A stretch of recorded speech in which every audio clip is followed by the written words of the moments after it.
Israel has carried out a wave of strikes against at least dozens of targets in Iran, including nuclear facilities, ballistic missile sites, and some of the country's top military and nuclear officials. The key question is, why now? Well, first, from Iran's perspective.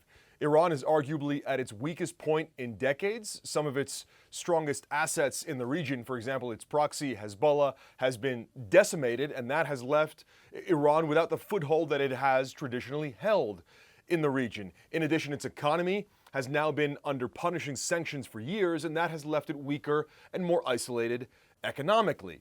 From Israel's perspective, an Israeli official says they looked at now as the right time to act militarily and diplomatically, especially as the U.S. was watching what it saw as Israeli preparations for a strike.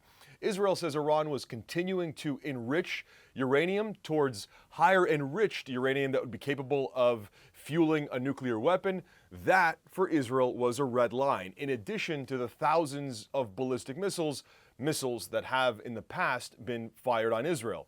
The timing, of course, is also remarkable because the U.S. and Iran were about to go into a sixth round of nuclear negotiations to try to get to some sort of nuclear deal. Israel's strikes make that, in all likelihood, absolutely impossible. Hard to see a way forward there.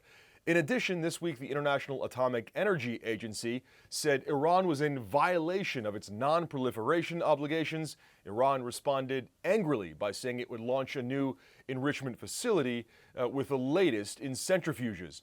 Given all of that, Israel felt it was the time to act, and it did so, crucially though, unilaterally, and that is a point the U.S. has made abundantly clear.